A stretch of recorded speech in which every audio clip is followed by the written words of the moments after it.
நண்பர்களே, மாவட்ட நீதித்துறை வேலைவாய்ப்பு 10th வகுப்பு தரத்திலான examiner, senior and junior failure, xerox operator போன்ற பணிகளுக்கு வந்து இன்டர்வியூவை எதிர்நோக்கி காத்துக்கிட்டு இருக்கீங்க அப்படின்னு நம்புகிறேன்.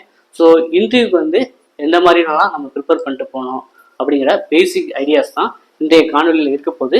நீங்கள் முதல் தடவை நம்ம இந்த சேனலை பார்க்குறவரா இருந்தால் மறக்காமல் சப்ஸ்கிரைப் பண்ணிட்டு கண்டினியூ பண்ணுங்கள். ஸோ கால்டியில் நீங்கள் பார்த்துருப்பீங்க. ஸோ அவங்க ஃபஸ்ட்டு என்ன சொல்லியிருப்பாங்க அப்படின்னா உடை, ஸோ ட்ரெஸ் கோடை பற்றி இவங்க சொல்லியிருப்பாங்க. ஸோ கரெக்டான ட்ரெஸ் கோடு வந்து போட்டு போகணும் அப்படின்ட்டு. ஸோ நம்ம வந்து பார்த்தீங்கன்னா நம்மளுடைய அப்பியரன்ஸ் வந்து ட்ரெஸ் கோடு வந்து ரொம்ப இம்பார்ட்டன்ட். ஸோ இன்டர்வியூ போகிறாங்க அப்படின்னா ட்ரெஸ் கோடு நம்மளோட அப்பியரன்ஸ் வந்து ரொம்ப இம்பார்ட்டன்ட். ஸோ பசங்க வந்து பார்த்தீங்கன்னா ட்ரெஸ் கோடு வந்து அவங்க வந்து பார்த்தீங்கன்னா லைட் கலராக வந்து ப்ரிஃபர் பண்ணுங்க. ஸோ லைட் கலர்னா so black pant, jeans avoid பண்ணுங்க. ஸோ பிளாக் பேண்ட்டு அப்புறம் லைட் கலர் ஷர்ட் வந்து போடுங்க. மேக்ஸிமம் வந்து கொஞ்சம் பிளெயின் ஷர்ட் போட்டிங்கன்னா கொஞ்சம் நல்லதாக இருக்கும் அப்படின்னு நம்புகிறேன். செக்குடு வந்து அவாய்ட் பண்ணுங்க. அவ்வளோவா ரொம்ப செக்குடு போட வேண்டாம். இல்லை பிளெயின் கலர் கொஞ்சம் யூஸ் பண்ணிங்கன்னா இன்னும் கொஞ்சம் உங்களுக்கு கான்ஃபிடென்ட் கிடைக்கும். இது கொஞ்சம் பேசிக்காக பார்த்துக்கோங்க. கேர்ள்ஸ்னால் நீங்கள் வந்து பார்த்தீங்கன்னா சேரீயோ சுடிதாரோ ஸோ உங்களுடைய விருப்பம் தான். ஸோ அதுக்கு தகுந்த மாதிரி ட்ரெஸ் கோட் வந்து பார்த்துக்கோங்க. ஸோ அப்புறம் வந்து பார்த்தீங்கன்னா க்ளீன் சேவ் பண்ணிட்டு போங்க. சரிங்களா, இன்டர்வியூ போகிறீங்கன்னா க்ளீன் சேவ் பண்ணிட்டு போங்க. ரொம்ப தாடி அந்த மாதிரி இருக்க வேண்டாம். அதே போல் வந்து நீங்கள் பக்திமான் மாதிரி காமிக்கிறதுக்காக பட்டை அப்படிலாம் ரொம்ப வந்து 4 கலரில் பொட்டு வச்சுட்டு போகிறது அப்படிலாம் வேண்டாம். லைட்டாக வந்து தெளிவு வச்சுட்டு போங்க. அது ஒன்றும் பிரச்சனை கிடையாது. ஸோ அது வந்து ரொம்ப வந்து ஒரு பக்திமானாவும் நம்ம காமிச்சிக்க அங்கே வேண்டிய அவசியம் கிடையாது. சரிங்களா, பக்தி வந்து நம்ம மனசில் இருந்துக்கிட்டா போதுமானதான். ஸோ அந்த மாதிரி வந்து ஒரு சில விஷயத்த பார்த்துங்க. நீட்டாக வந்து டக்கின் பண்ணிட்டு போங்க.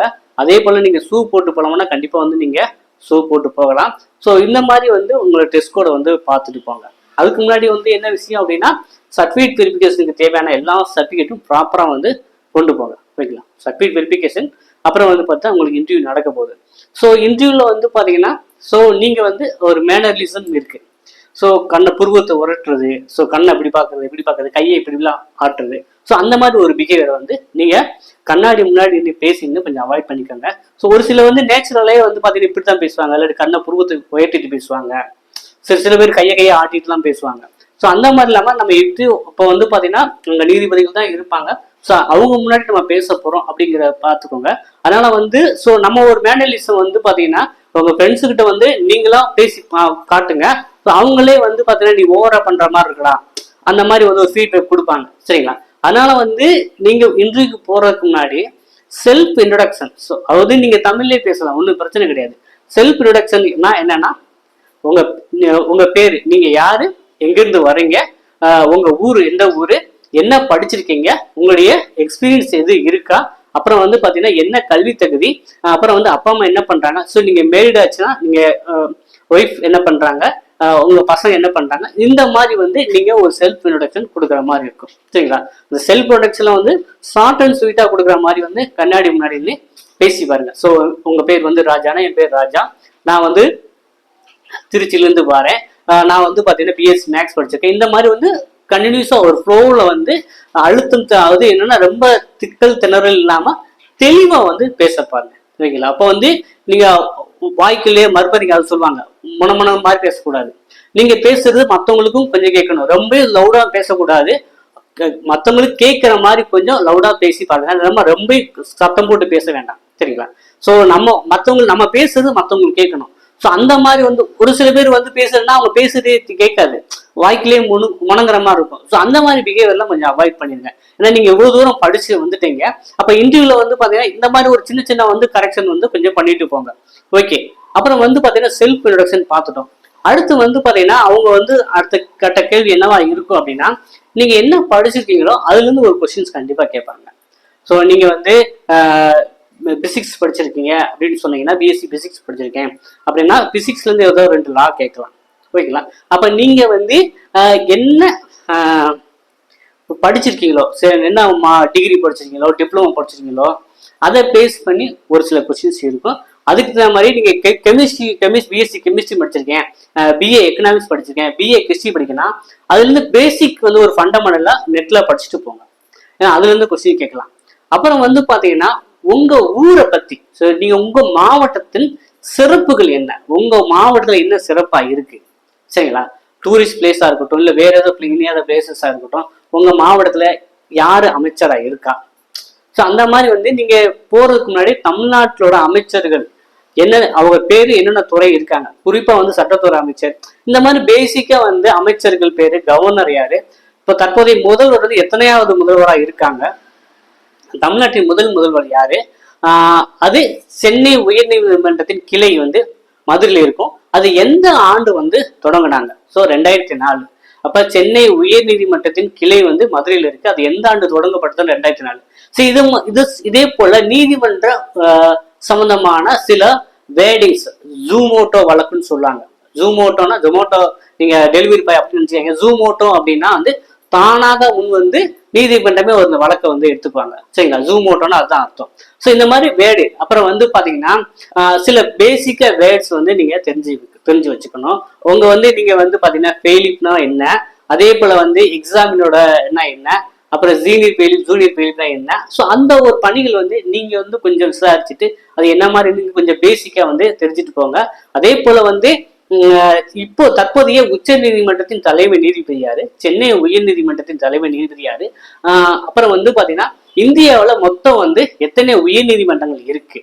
ஸோ அந்த மாதிரி ஒரு கொஸ்டின்ஸ் வந்து கேட்கலாம். சரிங்களா, முதல் பெண் நீதிபதி யாரா நியமிச்சாங்க, அந்த மாதிரி ஒரு கொஸ்டின்ஸ் கேட்கலாம். ஸோ இதுக்கெல்லாம் வந்து நம்ம வந்து ஏற்கனவே நம்ம கிளாஸஸ் பண்ணியிருக்கோம், நானும் அடுத்த கட்டமா உங்களுக்கு வீடியோவும் பண்றேன். ஸோ நான் வந்து இந்த மாதிரி அடிப்படையில் கேட்கலாம் தான் இன்னைக்கு நான் சொல்றேன்.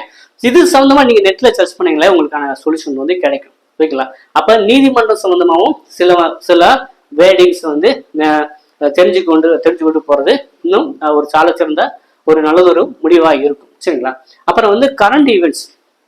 இப்போ வந்து ஐசிசி சாம்பியன்ஸ் நடந்தது, அது வந்து பாத்தீங்கன்னா அதை நடத்துனது யாரு, எந்த நாடு நடத்துதுன்னா பாகிஸ்தான் நடத்துனாங்க. ஆனா போட்டி வந்து இந்தியா அங்க போய் விளையாடுறதுனால எங்க நடந்துச்சு அப்படின்னா துபாயில தான் நடந்தது. ஸோ இந்த மாதிரி வந்து சில விஷயங்கள் வந்து நடப்பு நிகழ்வுகள்ல.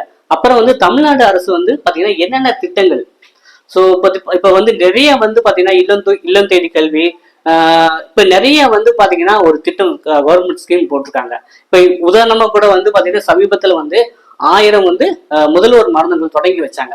ஸோ இந்த மாதிரி கவர்மெண்ட் ஸ்கீம்ஸ் லேட்டஸ்ட் கவர்மெண்ட் ஸ்கீம்ஸை வந்து நீங்க தெரிஞ்சு வச்சுட்டு போறது நல்லது.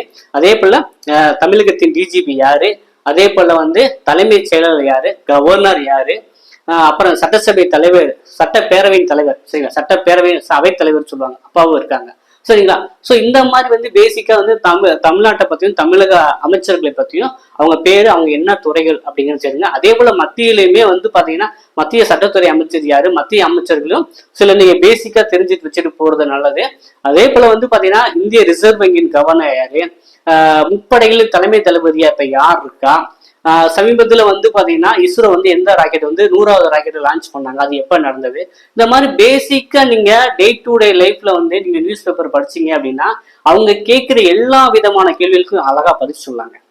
ஓகேவா, ஸோ அதனால வந்து இப்போ நீங்க இப்போ இன்டர்வியூ போறதுக்கு ஒரு 4-5 நாள் இருக்குனாலும் டெய்லி நியூஸ் பேப்பர் படிங்க.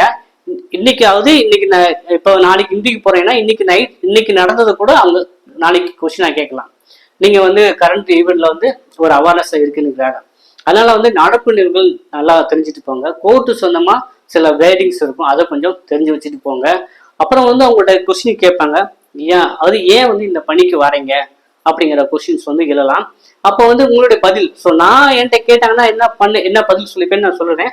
அதுக்கு தகுந்த போல நீங்க வந்து உங்களோட பதில வந்து மாற்றி அமைச்சுக்கோங்க. இப்போ வந்து என்கிட்ட கேட்குறாங்க அப்படின்னா அரசு வேலைக்கு போறது வந்து பார்த்தீங்கன்னா என்னுடைய லட்சியம்.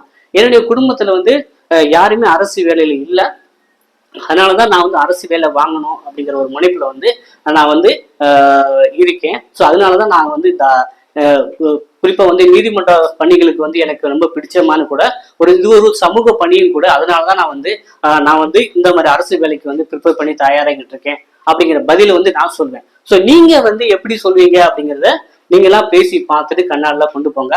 அதே போல உங்களுடைய பலம் என்ன, பலவீனம் என்ன அப்படிங்கிற கொஸ்டின்ஸ் வந்து எப்பயுமே கேட்கலாம். ஸோ உங்களோட ஸ்ட்ரென்த் என்ன அப்படின்னா நான் எந்த ஒரு வேலையுமே வந்து பெர்ஃபெக்டா பண்ணணும்னு நினைப்பீங்க அப்படின்னு சொல்லலாம். இல்லை வந்து வேற மாதிரி ஒரு மீட்டிங்ல நீங்க வந்து உங்களுடைய அது வெல்த் சொல்லலாம், சில வெல்த் அண்ட் வீக்னஸ் கேட்பாங்க. அதே போல வந்து உங்களுடைய பலவீனம் என்னன்னு கேட்பாங்க. இல்லை எனக்குலாம் எந்த ஒரு பலவீனம் இல்லைன்னு சொல்ல முடியாது. அப்ப பலவீனம் வந்து பாத்தீங்கன்னா நான் வந்து பாத்தீங்கன்னா அட்டியத்துல வந்து ஒரு நிறைய வேலையை என்னால பார்க்க முடியாது, ஒவ்வொரு வேலையை தான் பார்ப்பேன். கொஞ்சம் நேரம் எடுத்துக்குவேன், ஆனா அதை வந்து நான் சரி பண்ணணும்னு நினைக்கிறேன் அப்படிங்கிற ஒரு பதிலா இருக்கணும். ஸோ பலவீனம் இல்லாத யாருமே இருக்க முடியாது. ஸ்ட்ரென்த் அண்ட் வீக், உங்களோட பலம் என்ன பலவீனம்னு கேட்டாங்கன்னா, ஸோ உங்க பலம் என்னன்னு சொல்லிட்டு, பலவீனங்கிறது வந்து பாத்தீங்கன்னா சின்ன ஒரு குறை சொல்லிட்டு அதை வந்து நான் சரிப்படுத்த நான் முயற்சி பண்ணிக்கிட்டு இருக்கேன் அப்படி மாதிரி ஒரு வார்த்தையை நீங்க யூஸ் பண்ணணும். ஸோ இந்த மாதிரி வந்து ஒரு பேசிக்கா வந்து நீங்க உங்க கண்ணாடி முன்னாடி நின்றுட்டு டெய்லி ஒரு ½ போற வரைக்கும் பேசி பேசி பழகுங்க. அப்புறம் வந்து ஒரு ஃப்ளோல வரும். உங்க ஃப்ரெண்ட்ஸ் இருந்தா அவங்களும் கேள்வி கேட்க சொல்லுங்க. இந்த மாதிரி வந்து பேசி பழகிட்டீங்கன்னா எந்த நர்வஸ் இல்லாம பதட்டப்படாம பயம் இல்லாம போங்க. சரிங்களா? இவ்வளவு தூரம் வந்துட்டீங்க. ஸோ அங்க போய் உங்களுக்கு நிறைய பதட்டம் வரும். அப்புறம் வந்து மறந்துடுவீங்க. அதனால வந்து ரிலாக்ஸா போங்க. ஸோ வேலையை உங்களுக்கானதே நினைச்சு நம்பிக்கையோட போங்க. பதட்டம் வேண்டாம். சரிங்களா? அதுக்காக என்ன பண்ணனா, சாப்பிடாம போலாம் வெளில கூட வந்து தலைவலியோட பசி மயக்கெல்லாம் இருக்க வேண்டாம். கொஞ்சம் வந்து எக்ஸாம் கால் அங்க போறீங்கன்னா ஒரு ½ 1 hour பிஃபோரா போயிட்டு சாப்பிட்டுட்டு தெம்பா போங்க.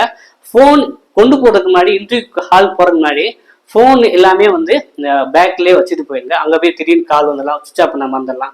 ஸோ அந்த மாதிரி ஒரு நெருக்கடிக்கு தள்ளப்படுறாங்க. ஃபோன் எல்லாமே வந்து உங்கள் பேக்கில் வச்சுட்டு போங்க.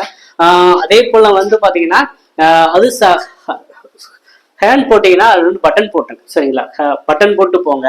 ஸோ இந்த மாதிரி ஒரு சின்ன சின்ன விஷயங்களை வந்து கேர்ஃபுல்லாக வந்து பண்ணிட்டு போங்க. ஸோ இதுவே போதுமானதான். ஸோ நம்ம வந்து இந்த இதுக்கு ஸோ இன்னமும் வந்து பார்த்தீங்கன்னா அடுத்த கட்டமாக இந்த மாதிரி கொஸ்டின் கேட்கலாம் அப்படிங்கிற காணொலி வந்து நம்ம பண்ணத்தான் போகிறோம். ஸோ தொடர்ந்து வந்து நம்ம சேனலை புதுசாக பார்க்குறவங்க சப்ஸ்கிரைப் பண்ணி இணைந்திருங்க. இது சம்மந்தமாக உங்களுக்கு இன்னும் எனக்கு டவுட்ஸ் வேணும், கிளாரிட்டி வேணும், எப்படி பதில் சொல்லணும் தெரியலன்னா நம்ம அடுத்த காணொலி கூட பண்ணலான் இருக்கோம். கமெண்ட்ல தெரியுங்க. நன்றி, வணக்கம்.